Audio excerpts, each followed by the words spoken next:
We know LinkedIn's been going downhill for a while now, but you could just call it only founders at this point. Not only because there's a study that shows the second fastest growing job title for graduates in the UK is founder, but also, what is this? Hey, LinkedIn family, little personal update. Put a baby in my baby and a picture of that professional network. Or what about this one? The most borderline TOS violation I've ever seen. Should Optexity get into the meme biz?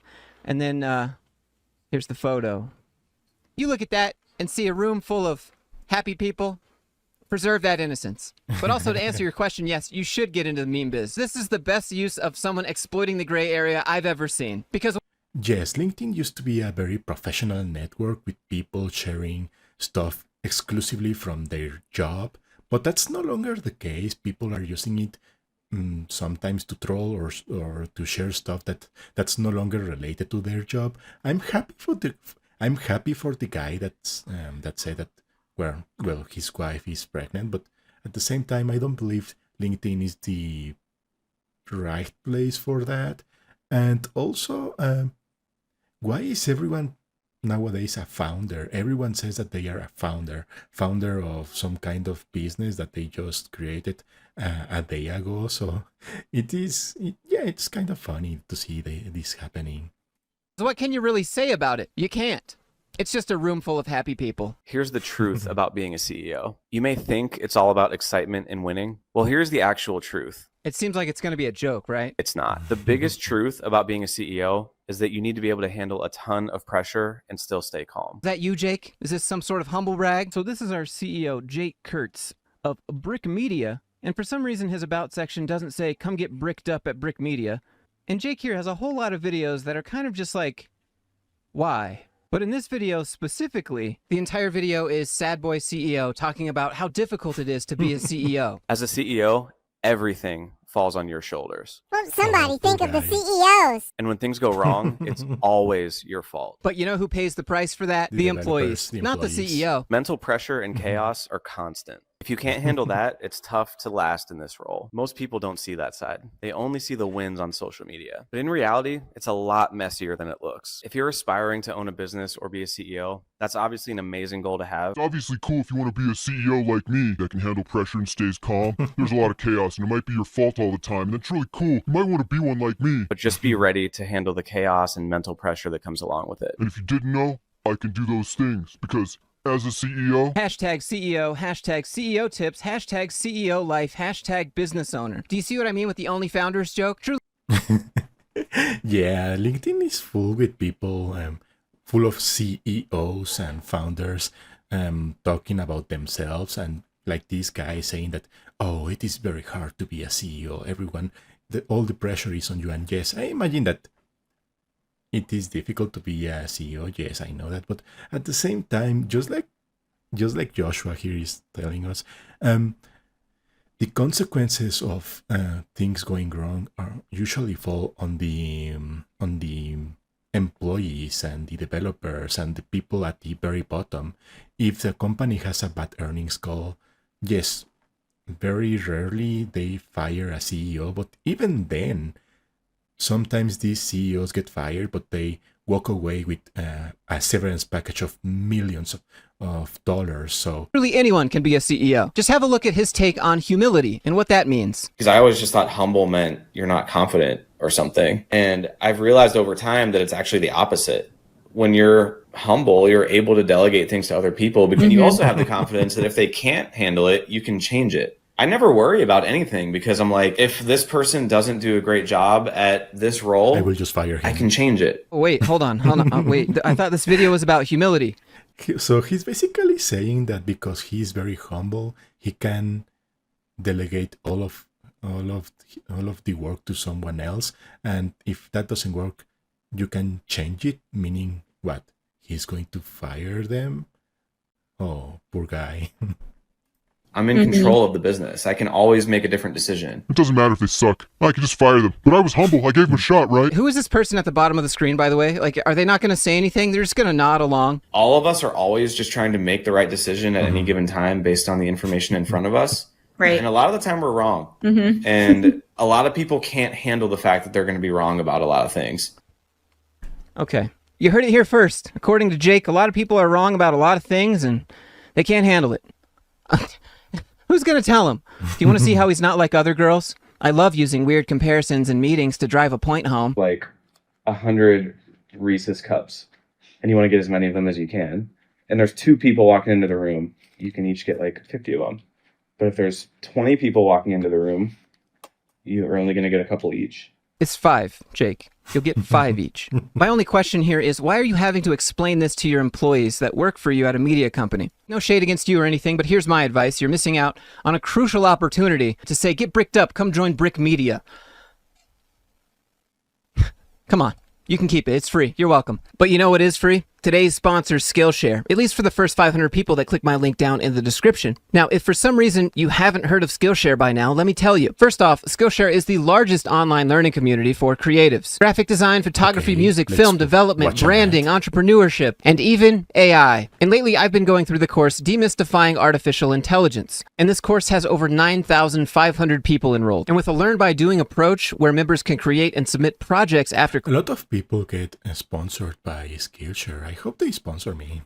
class, you get tons of feedback from the community. And all of the lessons are on demand and stackable so you can learn at your own pace. With all sorts of levels ranging from beginner to advanced, you can go from just dabbling in something to a pro in a matter of hours. And the courses are taught by industry experts. The AI course I'm doing is actually taught by keynote speaker Christian Heilman. Talks all about machine learning fundamentals, where it's headed in the future, how our data is being processed now. I mean, it's pretty... How long is this at?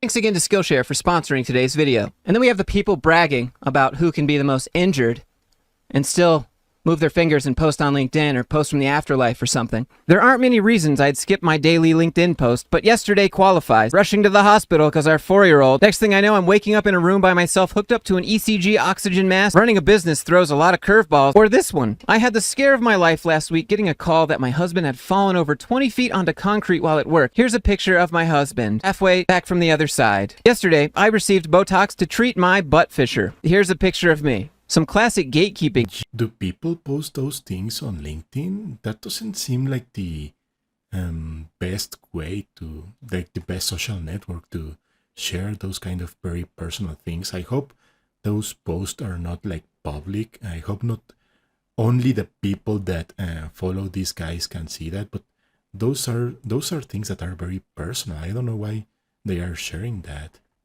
And here. If you are a leader, you should look like a leader. Qualifications. You got to be strong, lean, and fit. Your visual impact affects your leadership power.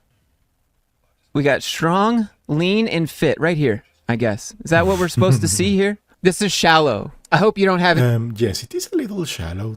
That, to be fair, that guy doesn't seem like, and that he doesn't look like he's in a bad shape, but Any physical health issues out there that prevent you from becoming strong, fit, or lean because you'll never look like a leader. You see, I really want to hire in America, specifically Utah. The problem? Americans have become spoiled brats. The harsh reality is that overseas workers frankly deserve the work more than people in the U.S. The workers overseas are more grateful, dedicated, loyal, hardworking, humble, and they don't need mental health days. And they cost much less. I feel like this just says so much. this looks very bad for the company. Usually CEOs and founders and all of those, well, quote-unquote founders, they have like HR people that tell them what to say and what not to say. This looks very bad on the company. Dedicated, loyal, hardworking, humble, and they don't need mental health days. And they cost much less. I feel like this just says so much about the person posting this. All with a nice little insult to people who value their mental health. I'll take things that didn't happen for $500, Jennifer. Some strange man just leaned over at the coffee shop to talk to me. I was sitting outside and crunching some numbers for my VC portfolio. He was sitting with his friends enjoying coffee for a few hours as I worked. They were all in their 60s. He says to me, "Hey, is that your car?" And he points to my yellow electric Mustang. I say, "Yes." He says, "Wow, you're awfully young. What do you do?" I respond back, "I'm a venture capitalist." He responds, "Huh? What's that?"